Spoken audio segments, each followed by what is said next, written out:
ప్రారంభమైంది. ఆయన ఈ నేషనల్ ఫౌండేషన్ అనేది కూడా అనేక కార్యక్రమాలు ఇక్కడ నిర్వహించారు. అదేవిధంగా నాబార్డు ద్వారా ఆయన వెహికల్స్ కూడా మన పల్లె రైతులకి ఇక్కడ బలోరులు వెహికల్స్ కూడా ఇప్పించారు. అనేకమైనటువంటి స్వచ్ఛందమైనటువంటి కార్యక్రమాలు చేస్తున్న విశ్వ సురేష్ గారికి హృదయపూర్వకంగా ధన్యవాదాలు తెలియజేసుకుంటూ, రైతులకి మంచి చేయాలనే ఉద్దేశంతో సంయుక్తంగా ఈ రెండు ఆర్గనైజేషన్స్ కలిపి ఈ కార్యక్రమాన్ని ఏర్పాటు చేసుకోవడంలో ప్రధాన ఉద్దేశం ఏమిటంటే, నేడు వాతావరణ పరిస్థితులన్నీ కూడా అనుకూలంగా లేవు.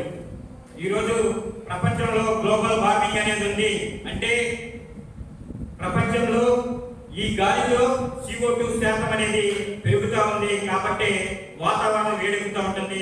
వేసవి కాలంలో కూడా 50 నుంచి 50 డిగ్రీల దాకా సెంటిగ్రేడ్ నమోదవుతుందంటే కారణం పొల్యూషన్ అవటం, వాతావరణంలో ఉండేటువంటి CO2 అనేది పెరగడం ద్వారానే ఈ విధంగా జరుగుతుంది. కాబట్టి ఎప్పుడైతే మనం మొక్కలు అడవులు విస్తీర్ణంగా పెంచుతామో ఆ మొక్కలు ఏం చేస్తాయండి, సహజంగా ఏం చేస్తాయి, మొక్కలు అనేవి కార్బన్ డైఆక్సైడ్ అనే దాన్ని తీసుకొని ఆక్సిజన్ అనే దాన్ని రిలీజ్ చేస్తూ ఉంటాయి.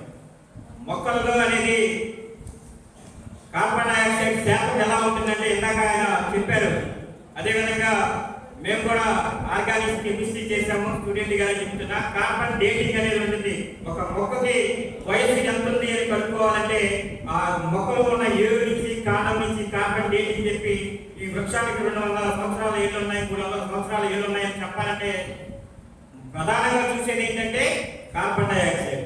కార్బన్ డేటింగ్ అనే టెస్ట్ ద్వారా మనం చేస్తాం. మన మనుషులకి ఏ విధంగా అయితే DNA టెస్ట్ ఎలుకల ద్వారా పరిసర ఎలుకల ద్వారా చేస్తారో మొక్కలు కూడా కార్బన్ డేటింగ్ అనేది ఉంటుంది. ప్రధానంగా ఈ వాతావరణంలో ఇంపార్టెంట్ అనేది ఏంటి అంటే, ఏడీఏ గారు చెప్పినట్టుగా కార్బన్ డైఆక్సైడ్ అనేది ఎక్కువగా పెరిగే కొద్ది ఉష్ణోగ్రతలు పెరుగుతాయి, పొల్యూషన్ పెరుగుతుంది, మొక్కలు జీవించలేవు, మనుషులు జీవించలేవు, ఓజోన్ పొర దెబ్బతింటుంది, ప్రపంచమంతా వినాశనానికి కారణమవుతుంది. కాబట్టి మనం సరదాగా అనుకోవచ్చు, కానీ హార్టికల్చర్ అనేది ఈ రోజున ప్రపంచానికి ఒక దిక్సూచి లాంటిది. ఎందుకంటే అడవులు మనం పెంచలేము.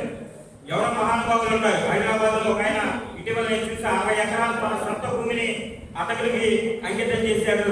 ఆయన్ని మన రేవంత్ రెడ్డి గారు కూడా సన్మానించారు. అటువంటి మహానుభావులు ఎక్కడ ఉంటారు? పర్యావరణం పట్ల, ప్రకృతి పట్ల శ్రద్ధ ఉన్నటువంటి వ్యక్తులు. అదేవిధంగా ఈ సందర్భంగా చెప్పలేదని తెలియదు, కానీ జనసేన పార్టీ కూడా పర్యావరణాన్ని పరిరక్షించే అభివృద్ధి ప్రస్థానం అనే ఒక సిద్ధాంతాన్ని మన మేనిఫెస్టోలో పెట్టింది.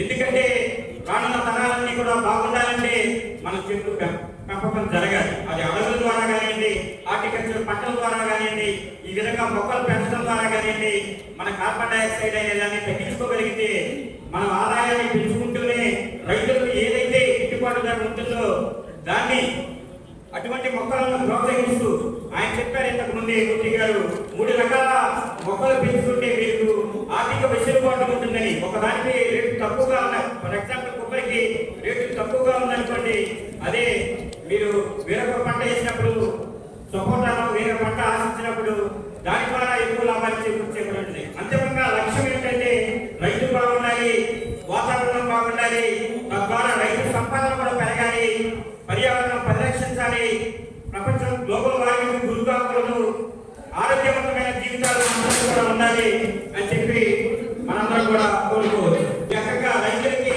ఆదాయంతో పాటు ఆహ్లాదకరమైన వాతావరణాన్ని, పర్యావరణాన్ని పరిరక్షించుకునే విధంగా వీళ్ళంతా కూడా ఇస్తున్నారు.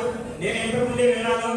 క్లుప్తంగా ఎందుకు చెప్తున్నానంటే, రైతులకు అవగాహన కోసం మీకు అర్థమయ్యేలాగా ఉండాలనే ఉద్దేశంతో నేను కూడా చెప్పడం జరుగుతూ ఉంది. ఎందుకంటే ఈ మొక్క వేసిన దగ్గర నుంచి వేయడానికి గోధు తీసే ఖర్చుతో సహా వీళ్ళే భరాయిస్తారు. మన ఎన్ఆర్టీఎస్ లో కనుక మన మొక్కలు ఇప్పుడు హార్టికల్చర్ ద్వారా మల్లె తోటలకి గోధు తీసుకుని మొక్క వేయడానికి సబ్సిడీ రూపంలో వాళ్ళు డబ్బులు ఏ విధంగా అయితే ఎన్ఆర్టీఎస్ లో ఇస్తున్నారో అది గవర్నమెంట్ ప్రాజెక్ట్ ద్వారా జరుగుతుంది.